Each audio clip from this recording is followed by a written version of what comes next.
बिस्मिल्लाहिर्रहमानिर्रहीम। अस्सलामु अलैकुम वरहमतुल्लाहि वबरकातुहू। नहमदुहु व नुसल्ली अला रसूलिहिल करीम। अम्मा बाद। मरने के बाद इंसान की रूह कैसे पुकारती है। मोहतरम नाजरीन, मरने के बाद कोई शख्स वापस नहीं पलटता, इसलिए ठीक मरने की कैफियत बताना तो मुमकिन नहीं। अलबत्ता कुरान और हदीस में मौत की शिद्दत और सख्ती का जिक्र आया है। इससे अंदाज़ा ये होता है कि दुनियावी ज़िंदगी के सारे मसाइब व आलाम, सारे रंजो गम और सारी तकलीफ़ें मुसीबतें इकट्ठे कर दी जाएं तो मौत की तकलीफ़ और शिद्दत उनसे कहीं ज़्यादा होगी। मोहतरम नाजरीन, मालदार, फ़कीर, ताकतवर और कमज़ोर, गर्द ये कि तमाम लोग जब मर जाते हैं तो दुनिया में लौटने की ख्वाहिश रखते हैं, माल जमा करने और महल बनाने के लिए नहीं, बल्कि इसलिए कि काश हमें एक नमाज पढ़ने की मोहलत मिल जाए, काश हमें एक मरतबा सुबहान अल्लाह कहने की फुर्सत दी जाए।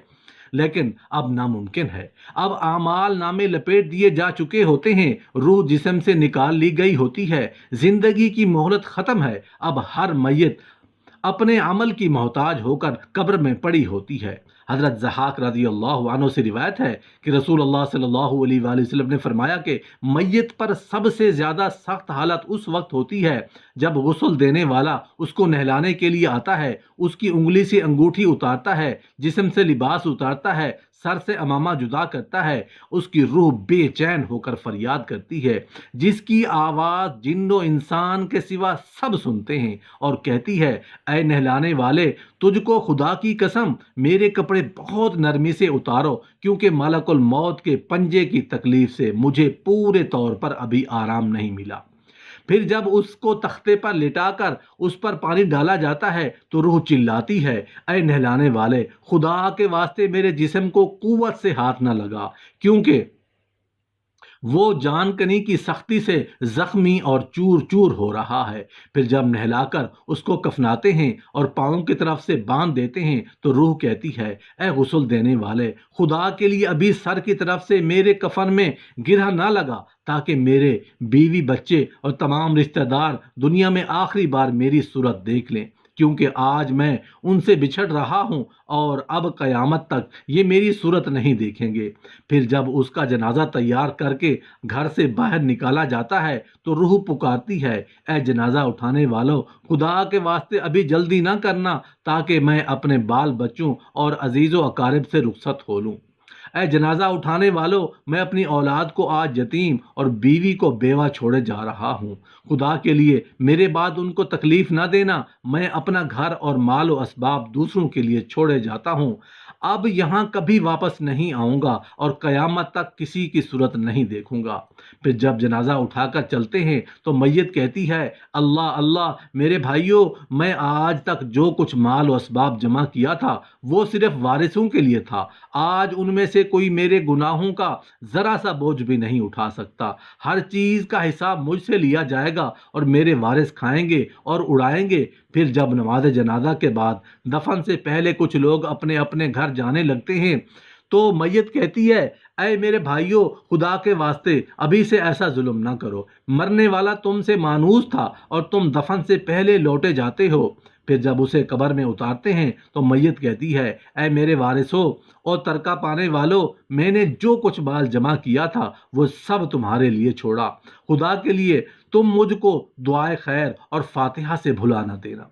बुजुर्गों के कौल है कि आखिरत की मंजिलों में से कब्र पहली मंजिल है। अगर इस मंजिल में निजात पाई तो उसके बाद की मंजिलें बहुत आसान हैं, और अगर यहाँ अजाब में मुब्तला हुआ तो आगे चलकर उससे ज़्यादा सख्ती होगी। हदीस शरीफ में आता है कि मुर्दा कब्र में ऐसा है जैसे कोई शख्स पानी में डूब रहा हो और मदद के लिए फरियाद करता हो।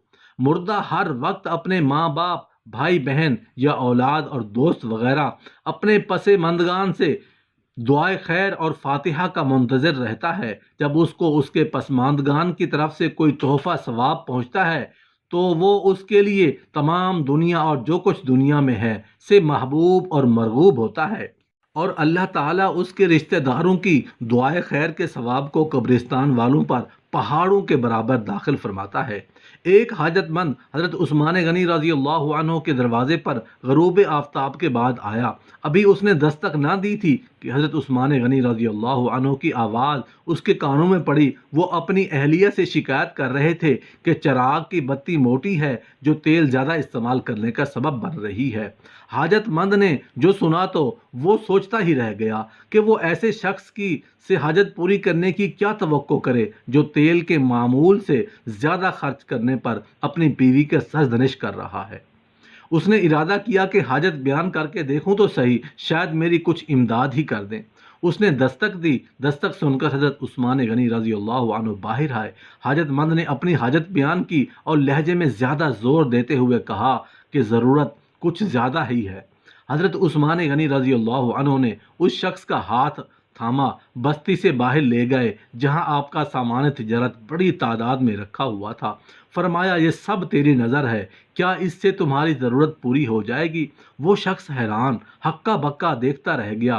चुनाचे उसने अर्ज़ किया, हज़रत ये सब कुछ मेरी ज़रूरत से ज़्यादा है। अमीरुल मोमिनीन ने फरमाया, मुझे खुशी है कि ये तुम्हारी ज़रूरत से कम नहीं।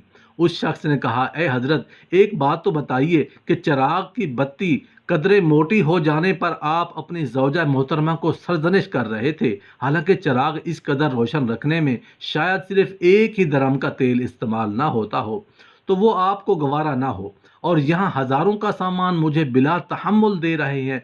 तब आप रज़ी अल्लाह अन्हु ने फरमाया, भाई, चिराग में तेल का ज़्यादा इसराफ़ है और ज़्यादा इसराफ़ अल्लाह को पसंद नहीं, और मुझे अल्लाह के हुजूर अपने माल की फ़िक्र रहती है और यहाँ मुझे फ़िक्र आमाल लायक हैं, इसलिए मैंने सरजनिश की। सामान तुम्हें अल्लाह की खुशनुदी के लिए सदका दिया है, उस पर अजर की उम्मीद है।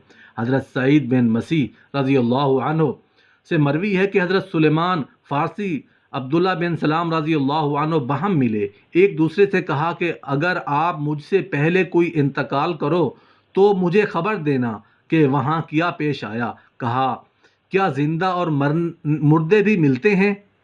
फरमाया, हाँ, मुसलमानों की रूह जन्नत में होती है, उन्हें अख्तियार होता है जहाँ चाहे जाए।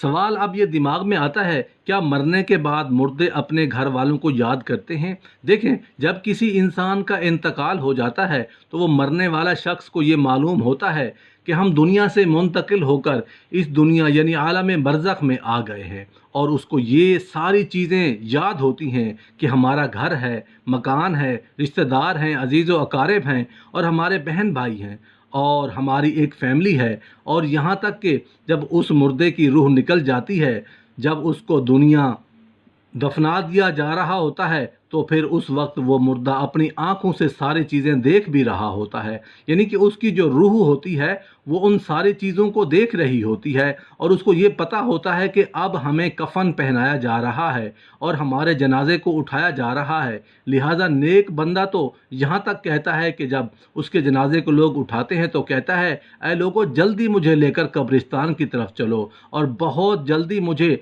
मेरे असली ठिकाने में यानी कब्र के अंदर पहुँचा दो, क्योंकि उसको मौत पर ही पता चल जाता है कि आगे होने वाला क्या है, यानी आगे आने वाले जो मरहले हैं वो अच्छे हैं, आसान हैं या सख्त हैं, उससे पहले से महसूस हो चुका होता है, क्योंकि रूह निकलते वक्त की जो सख्ती होती है मुर्दा उसे महसूस कर चुका होता है।